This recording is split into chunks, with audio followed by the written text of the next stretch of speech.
Dude, can I just say as well, the fucking PlayStation blog news article feels so zoomed in. Like at the top, I'm like, yo, back up. Dude, I really like that it looks like Snake is up in my face right now. I want to lick his nose, honestly.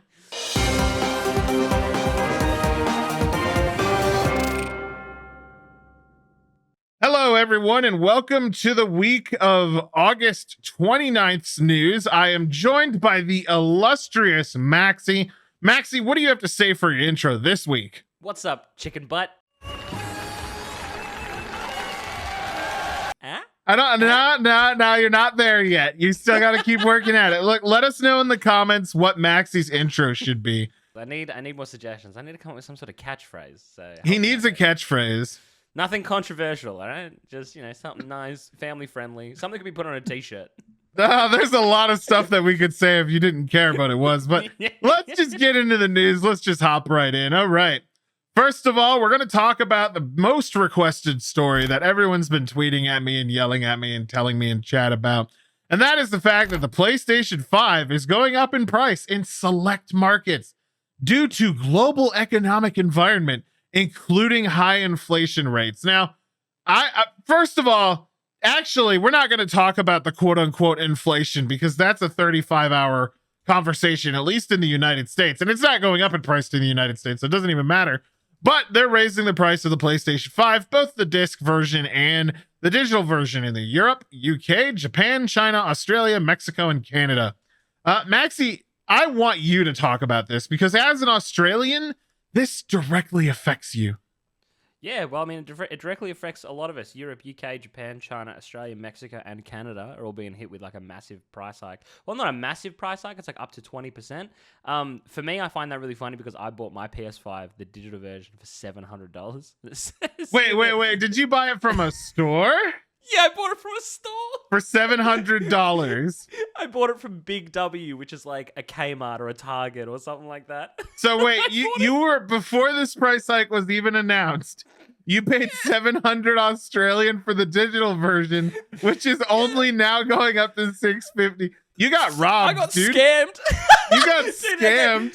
I saw this article. And it was like, oh, the price hike is going to... Pretty stoked that I got in early. And then I looked at it, I was like, hang on. I paid more than this. I think it's really funny that a company like Sony Interactive is saying that they're increasing the price due to the global economic environment. Like, oh, what's happened, multi-billion-dollar company? Have you been affected by inflation? Oh, that's so bad. It's so sad. Shut up, bro. Like, oh, it's so annoying when massive companies make billions of dollars. Like, hey, we have hit a small speed bump. We're passing that pain onto you, the consumer. I think that's so ridiculous. Now, it is worth mentioning that Xbox has already been taking a hit on that forever. Like, we've talked about it in previous news that Game Pass is a money sink, and so is the Xbox as a whole. Pretty much, it's just not good for them as a business, but they don't care because they're Microsoft. They make money elsewhere. But it's like, I get it. I get that, like, for example, the UK is expected to hit an unprecedented 18% inflation milestone, but I don't think that enough consoles are being sold to really just dramatically sink a multi-billion-dollar company like Sony. I think they were just like noticing they weren't going to make a crap ton of money and they're using this as an excuse. And we'll talk about... They didn't make a crap ton of money is because they didn't make enough PlayStations. This is just a product of that, and I feel like they're taking advantage of it. And don't get me wrong, I like Sony. I like the PlayStation 5. I like their games. I think they make good stuff, but this is just uncalled for, and they should have just eaten the hit. I don't think their CEOs and stuff need $100 million a year or anything like that. Just take the hit for your consumers. I feel like Sony's copping it left, right, and center at the moment with that lawsuit we spoke about last week, then the Hogwarts Legacy stuff, and now this. I feel like they're making a lot of decisions in terms of pricing, which seem to be in the negative light constantly. Yep, I think they're freaking out internally because of the whole Microsoft thing. And I feel like a lot of this is just knee-jerk reaction from their board of directors and the people that are in charge. Maybe even the shareholders that are like screaming that they do stuff like this to make them happy.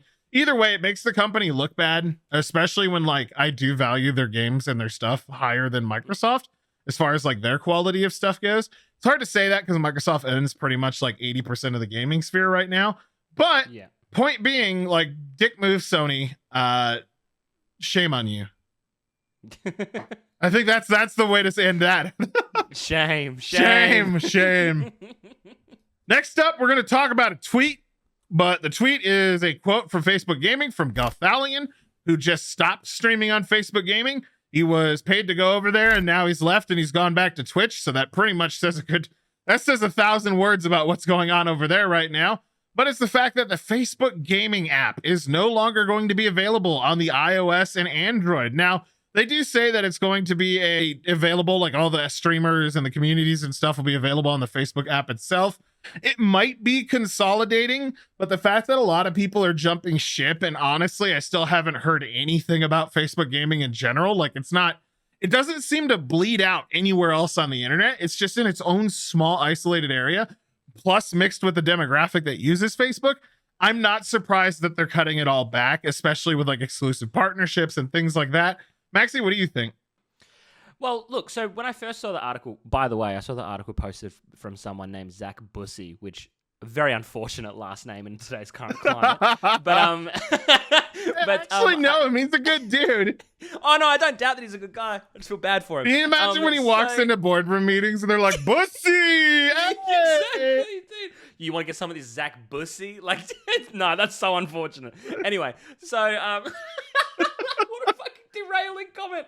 Okay, so basically, yeah, Facebook or Meta has decided to shut down this app. A lot of people were freaking out, especially a lot of streamers who stream particularly on Facebook were like, what do I do? Where am I going? And all that kind of stuff. Dell and I did a little bit more research into it. Facebook Gaming itself will still exist. It's just not going to exist in the app. It doesn't have its own standalone app because nobody was really using it. Yep. If you do a little bit more research into it, I've seen that Meta has announced that they're now testing their new live streaming platform for influencers called Super. It's basically Facebook's or Meta's equivalent to Twitch. Yeah. They genuinely want it to be a competitor. So I think that this is them moving away from the name Facebook Gaming, starting something new. And my guess will be just like the way they migrated everybody from Mixer to Facebook, this is going to be their way from migrating everybody from Facebook to this new platform. I'm actually super interested in the new platform. I think it's really exciting, and I'll probably use it, in all honesty. If it's got the same functionality as Twitch, I'll probably move across to it because I think a lot of this, especially with the stuff that's been happening in the Twitch culture as of late, with people getting banned for 7 days for things they should have been permanently banned for. Absolutely. I think a lot of creators, including myself, are kind of looking for a real alternative, and there hasn't really been one out there really legitimately for a while. So, maybe this is something new. So for all you content creators, don't freak. Don't worry. I think something's in the work, and I think that you're going to be a little bit happier than you currently are. Now let's talk about something Microsoft and Xbox related, because we threw PlayStation 5 and Sony under the bus for their price hikes, and it's only fair that we talk about Xbox Phil Spencer seeing quote unquote potential in NFTs for gaming.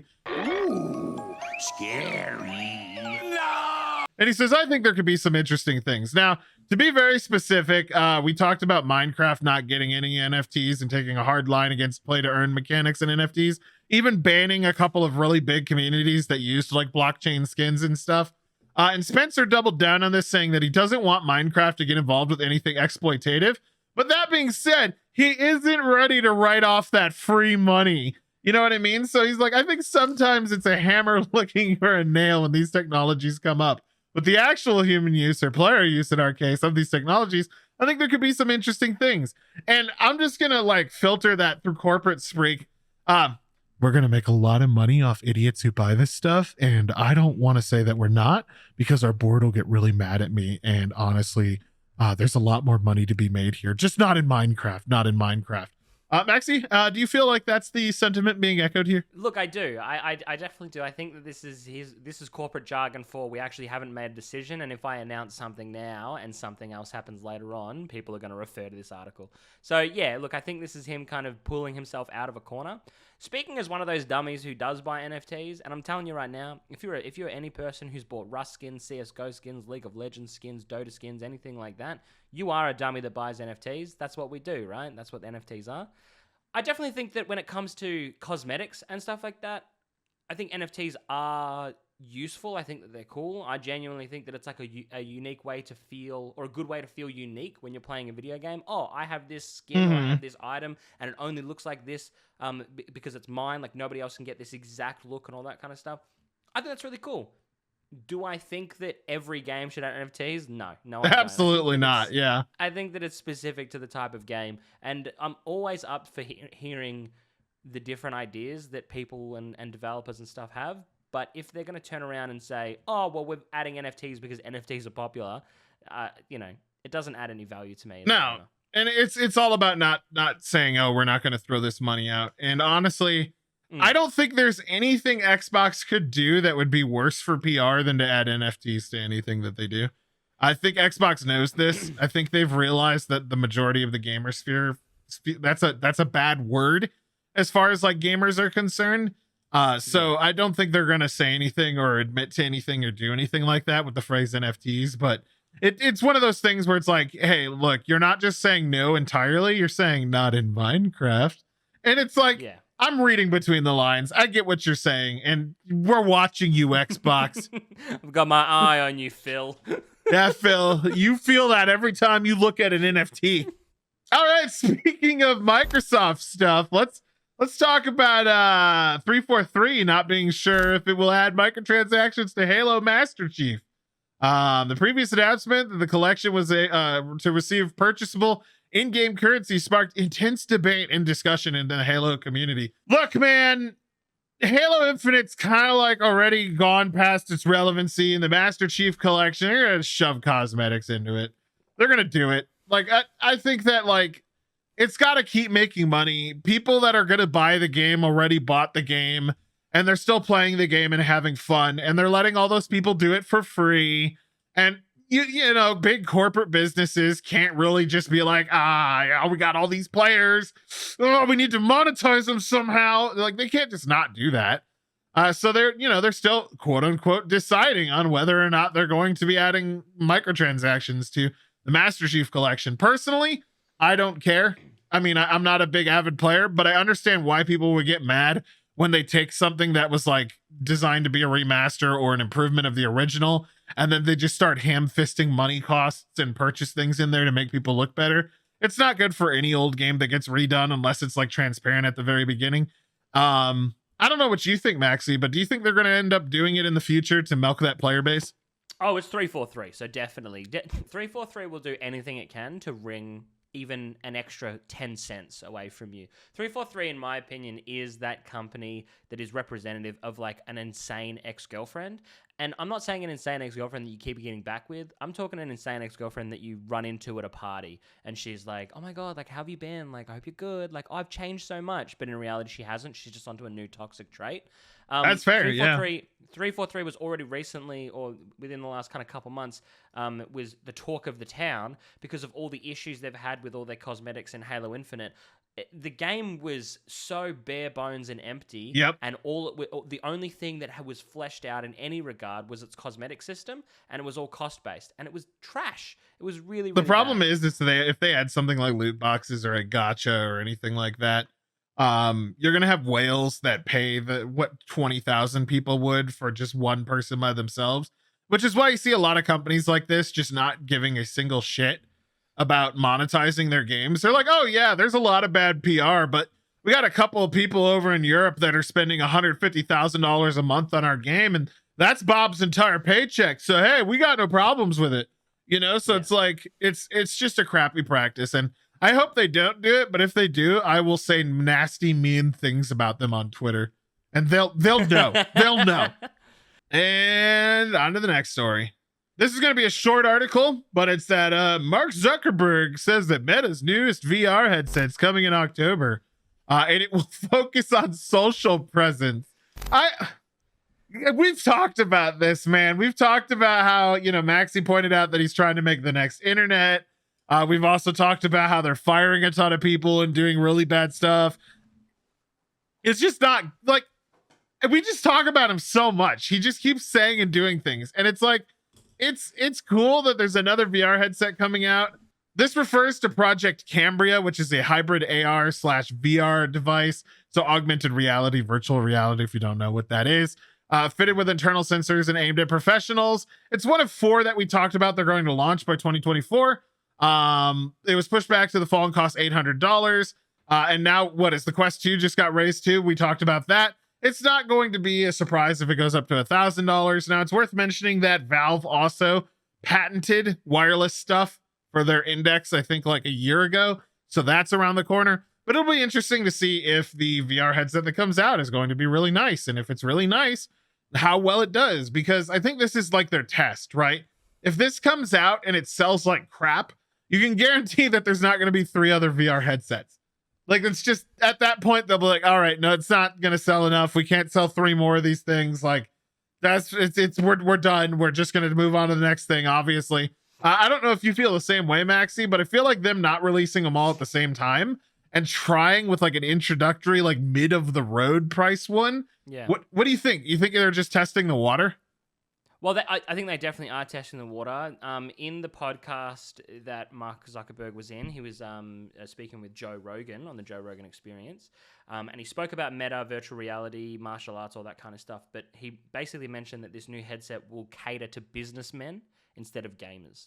So interesting. This VR headset is not actually specifically designed for you to like go game on, shoot people and stuff like that. In April of this year, Mark Zuckerberg confirmed on the hardware side, and this is a quote, MetaQuest 2 continues to be the leading virtual reality headset. Later this year, we're releasing a higher-end headset, codenamed Project Cambria, which will be more focused on work use and eventually replacing your laptop or work setup. This premium device will have improved ergonomics and full color pass-through mixed reality to seamlessly blend virtual reality with the physical world.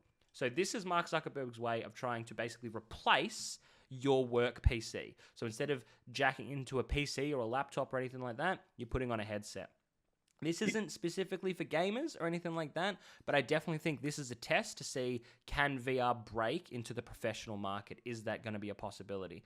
And then if it is, I think that you're going to see a big boost in investment into VR technology, because if you're the first to do it and do it well, you're going to make potentially trillions of dollars. I have something that disproves that this will be successful.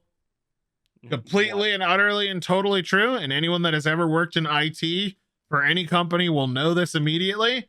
Companies aren't even willing to fucking update off of Windows 2000 or buy computers that have been made in the last 25 years. Do you really think they're going to spend $800 an employee when they're not even willing to provide basic healthcare benefits to upgrade their working experience? Hell no. They won't. Like, again, they're illegally pirating Windows on 100 computers. They're not going to buy these new things. So it'll be really interesting to see if any companies massively go to this. I think it might be successful with a couple of small startups, like 5 to 10 people startups that want to be like hip and do something cool and show it off. But as far as like being adapted into like big companies, I do not see it happening. All right, moving on to our last article. And it's something I want to talk about just because of the wording. Because it's a leak and it's pretty much been confirmed to be true. And there's a lot of other people coming out and vouching this that had leaks that, you know, have the same thing. Like, this seems like it's going to be true. And it's that a new Assassin's Creed is coming out and it's going to be announced on September 10th when the Ubi Forward or Ubi, the creator thing happens. And it'll be called Mirage, and it takes place back to the roots, and it involves Basim, the assassin character from Assassin's Creed Valhalla that you run into, in his youth leading up to when he arrived at the Hidden Ones. This game will do away with dialogue choices and the ability to select a gender, the leak said. And Maxi made a very valid point. There's been a lot of other Assassin's Creeds that have just like not let you chosen gender before. It's not like this is a new revolutionary thing where you've never been allowed to do that before. But the fact that the leak is really pushing that is just weird. Yeah, it is weird. I understand what he means. You know, one of the first leaks is that you'll be playing as a specific character, Basim, right? So you're playing as an already established character within the universe. I get that, right? And the exact quote, which is on the screen right now, is several RPG elements have been removed, no more dialogue choices, no gender choice, and then in brackets, obviously, and no more level system. Now, I understand what he means, right? Obviously, if you're playing as an already established character, then you don't have a gender choice. Why'd you have to bring it up? Yeah, no, it's one of those things that's like said without being said. It's redundant to say it. It's like, you're Basim. It's like, now if it was like, you'll be able to change your gender as that person, I'd be like, all right, that's an interesting twist. But like, just to be like, you're Basim, who's a male who does this, but then also be like, obviously you don't get to choose. It's like, why? But it does look like it's going to take place in Baghdad in the 800s. It's going to be a return to basics where you have no leveling, like Maxi mentioned, like this says, where you'll just be assassinating people and you'll just be jumping from rooftops and doing sick executions. And honestly, good. I'm tired of grinds. I just want to play a game to play a game, man. And that's it, dude. Assassin's Creed was one of my favorite series of all time. And when I first read this article, I was so excited, and my excitement quickly turned to confusion because of the wording within the notes section. But it doesn't take away. This is the Assassin's Creed that I want. I like these types of Assassin's Creed games. I don't like my sword does +2 damage and stuff like that. I don't want any of that kind of stuff anymore. But thank you so much for watching, and let us know down below in the comments of what you think about any of this, and honestly, most of this, and just say comments. Random comments, it all helps engagement. So we've been talking about PlayStation, Xbox, and all that kind of stuff. I'm actually really interested to find out, what was the first game you guys ever played? I feel like this is going to age you in your comment. You know what I mean? Some people are going to say Super Mario. First game you ever played. The first game that you ever played that got you into gaming. So as an example, the first game that I ever played that got me really into gaming, funnily enough, was Hercules on the PlayStation 1.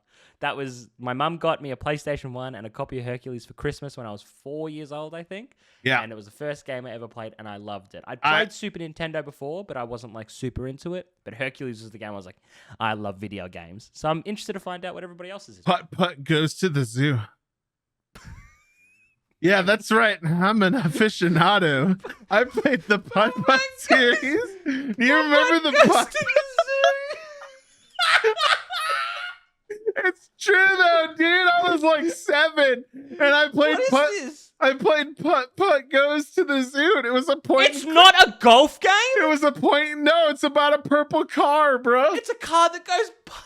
Yeah, he goes to the zoo, and I got to click, and it was an adventure. And it was like one of those click adventure games where you have to find things to solve puzzles. And look, I was 7, dude. That crap captivated me.